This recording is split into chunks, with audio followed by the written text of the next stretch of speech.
Kanchipuram వకుడా silks నాణ్యత మా ప్రాధాన్యత. మదీనాగూడ, మియాపూర్, హైదరాబాద్ లో త్వరలో శుభారంభం.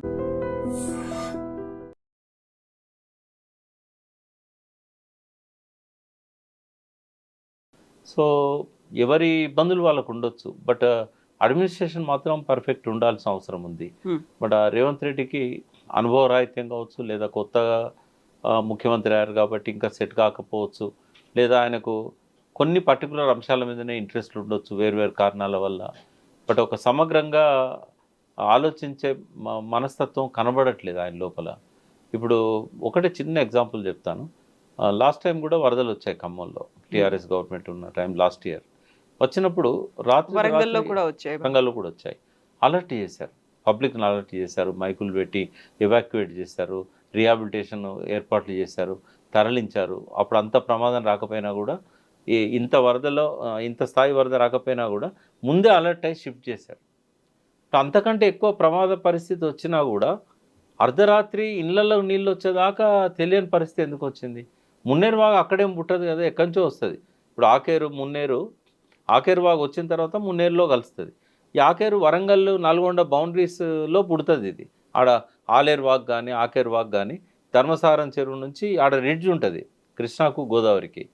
ఆ రిడ్జ్ దగ్గర నుంచి స్టార్ట్ అవుతుంది అది. ఇప్పుడు ఆ రిడ్జ్ అంటే ఎక్కడ వస్తుంది కనీసం మనకంటే ఆలేరు నుంచి మొదలుపెట్టి భువనగిరి నుంచి అనుకోండి, కొంచెం భువనగిరి నుంచి మొదలుపెట్టి గణపురం దాకా, రఘునాథపల్లి గణపురం దాకా ఈ లెఫ్ట్ సైడ్ రిడ్జ్ ఉంటుంది.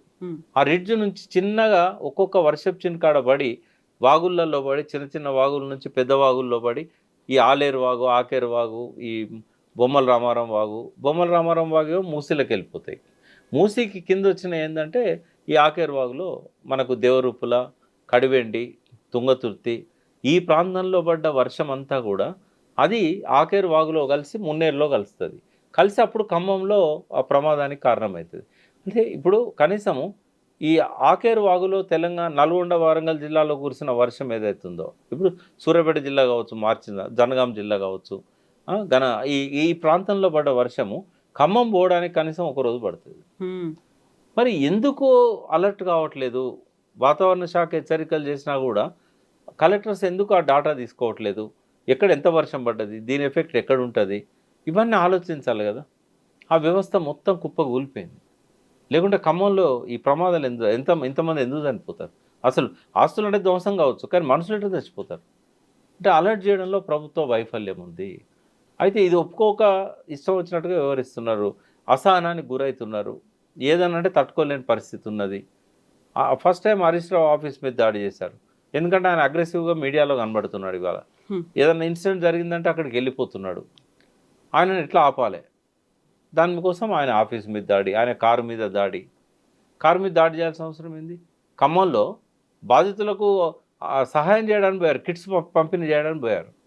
జగదీష్ రెడ్డి గారు ఉన్నారు, ఆయన ఉన్నాడు, సబితా ఇంద్రారెడ్డి ఉంది. ఇటువంటి వాళ్ళందరి మీద దాడి చేయాల్సిన అవసరం ఏంది? కాంగ్రెస్ డైరెక్ట్ వాళ్ళ కార్ల అద్దాలు వాళ్ళకు కొట్టారు. అంటే చాలా అసహనానికి గురవుతున్నారు. ఇదే వార్త పబ్లిష్ చేసినందుకు ఆయన సోషల్ మీడియాలో ఆయనకు సంబంధం లేకపోయినా కూడా ఆయనను బాధ్యుణ్ణి చేస్తూ కొనతం దిలీప్ను అరెస్ట్ చేశారు.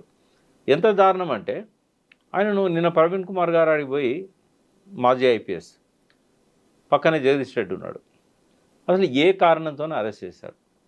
అంటే ఏదో జయనాథ్ అక్కడ ఏదో మహిళను అది చూపెడుతున్నారు. వాస్తవంగా ఆయన మీద ఏంటంటే ఆయన ఏదైతే సోషల్ మీడియాకు ప్రాతినిధ్యం వహిస్తున్నాడో, ఆయన ట్విట్టర్ కానీ ఇంకోటి కానీ ఖమ్మం ఫ్లడ్స్ మీద బాగా రియాక్ట్ అయ్యాడు. ఆయన వాటి మీద పెట్టాడు. ఆయన అది నచ్చలేదు గవర్నమెంట్కి. నచ్చక ఎందులో ఇరికేయాలని చెప్పేసి అక్కడిది ఏదో ఆయన ఫొటోస్ ఆయన నిర్వహిస్తున్న ఛానల్స్ అని చెప్పారు. వాస్తవంగా ఆయనకు ఆ ఛానల్ సంబంధం లేదంటున్నారు. ఎక్కడ కూడా ఆర్డర్స్ లేవు, లేదా బీఆర్ఎస్ పార్టీ తరఫున ఆయనకు ఒక లెటర్ లేదు, నేను అపాయింట్ చేస్తున్నాం, నువ్వు ఈ ఛానల్కి ఇన్ఛార్జ్ అనేది ఎక్కడ లేదు. ఆ పేరు చెప్పుకొని తీసుకొచ్చి నా కేసు బిల్డ్ చేసి పంపితే రాత్రి ఆయనను జడ్జెస్ ముందు ప్రవేశపెట్టడానికని జడ్జెస్కి ఇన్ఫామ్ చేస్తే మీరు ఇంతకీ ఏ కేసు అది పంపేయండి అంటే వాళ్ళు పంపించి వాళ్ళు నవ్వుకొని, ఏం కేసా ఇది, తొక్కల కేసు, ఈ కేసులో నేను రిమాండ్ పంపాలన్నా, ఈ కేసులో తీసేసేయండి, దాన్ని మార్చేసేయండి అని చెప్పేసి అది అంటే మార్చడానికి ఉండదు. ఎందుకంటే జడ్జి గారు నోటీస్ పోయిన తర్వాత మళ్ళీ ఎట్లా మారుస్తారు? కాబట్టి ఏం చేయలేని పరిస్థితుల్లో రాత్రి దిలీప్ను వదిలేశారు. నేను విన్నది అవును. ఎందుకంటే ఆ కేసును బిల్డ్ చేయడంలో ఎందుకు అరెస్ట్ చేస్తున్నారు అనేటువంటి కారణాలు, సహేతుకమైన నోటీసులు కారణాలు లేవు, కేసు కూడా సరిగ్గా లేదు అది. ఆయన ఏదో ఆ తప్పు చేశాడు మత కల్లోలాలు అన్నాడు కదా, ఆ ఫోటోలు ఫ్లాష్ చేస్తే మత కల్లోల కిందికి వస్తుందా? అదొక వార్త కదా.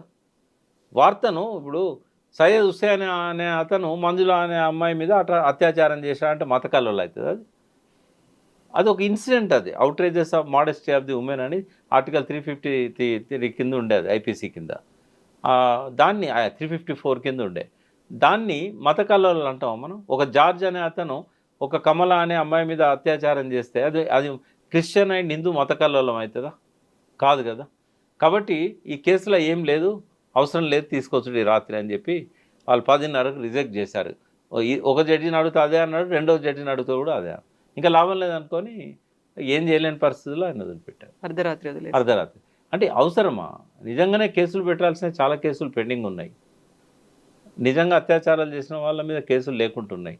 ఇక్కడ కేసులు పెట్టే కాడ కూడా పోలీసులు ఎట్లా చేస్తున్నారంటే, హరీష్ రావు బండి మీద రాళ్ళు విసిరి అద్దాలు వలగొడితే కేసు లేదు. వీళ్ళు ఇచ్చిన కంప్లైంట్ మీద ఐజాన్ టుడే ఇప్పటి వరకు కేసు ఖమ్మంలో వాళ్ళ మీద రిజిస్టర్ కాలే.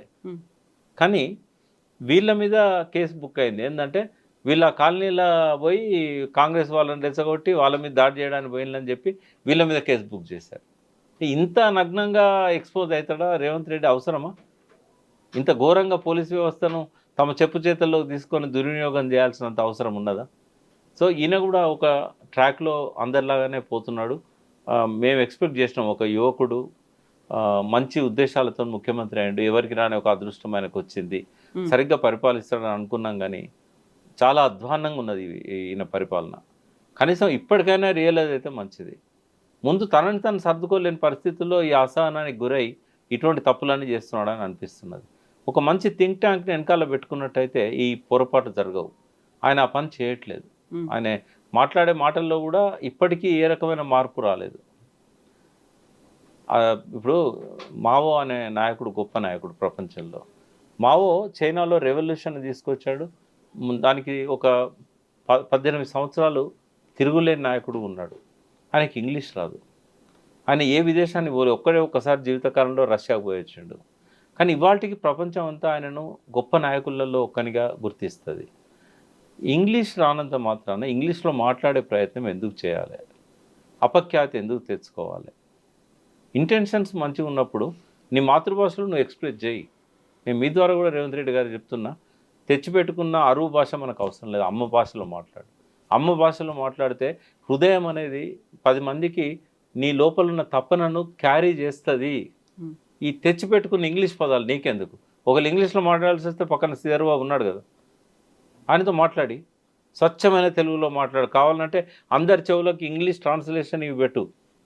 కానీ పొరపాటున కూడా నీకు స్పష్టంగా ఇతరులతో కంపేర్ చేస్తే వాళ్ళలాగా మాట్లాడే అవకాశం లేనప్పుడు ఈ సడన్గా ఏం చేస్తున్నారు? ఈయన వీడియోను కేటీఆర్ వీడియో పెడుతున్నారు. కేటీఆర్ అద్భుతమైన ఇంగ్లీష్ మాట్లాడతాడు. బట్ అవసరమా? ఇటువంటి ఎందుకు? చక్కటి తెలుగులో మాట్లాడు, తెలంగాణ భాషలో మాట్లాడు, గౌరవిస్తారు ప్రజలు. ఇంగ్లీష్ అవసరం ఉన్నట్టు ట్రాన్స్లేట్ చేసుకుంటాడు, లేకపోతే శ్రీధర్బాబు కవర్ చేసుకుంటాడు ఇంగ్లీష్లో. ఇదొకటి. రెండవది ఏంటంటే ఎలక్షన్లు అప్పుడే రాజకీయం చేయి, మిగతా మళ్ళీ ఎలక్షన్ల దాకా రాజకీయం అవసరం లేదు. కక్ష తీర్చుకునే పద్ధతి అస్సలే వద్దు. అది అవసరమా? తెలంగాణ కల్చర్లో కక్ష తీర్చుకునేది ఉండదు. ఏ రాజకీయ నాయకుడు కూడా గతంలో ఫ్యాక్షనిస్ట్ కాలే తెలంగాణలో.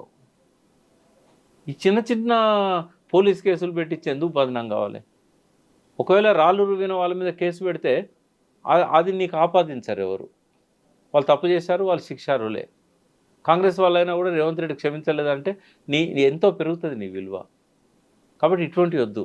తర్వాత ఎమర్జెన్సీ అంశాల మీద రాజకీయాలు చేయకుండా, రాజకీయాలను పట్టించుకోకుండా, అవతల వాళ్ళు ఎట్లా ప్రతిపక్షం నిన్ను రాజకీయ బరిలోకి లాగాలని ప్రయత్నం చేస్తుంది. వాటికి చికాకు పడకుండా నీ పద్ధతిలో నువ్వు ప్రతిపక్షాల సహాయం తీసుకొని వాళ్ళ ప్రజల కోసం కలిసి పనిచేయాలి. ఎక్కడైనా తగాదు ఉండొచ్చు మీ మధ్య, ప్రజలకు సహాయ కార్యక్రమాలు చేసే కాడ కలిసి చేయాలి, ప్రతిపక్షం సహాయం తీసుకోవాలి. ఇప్పుడు శివకేరా అని ఒక గొప్ప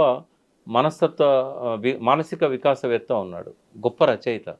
యూ కెన్ విన్ అని ఒక బుక్, లార్జెస్ట్ సర్క్యులేటెడ్ బుక్ అది మొత్తం అమెజాన్లో కానీ బయట కానీ.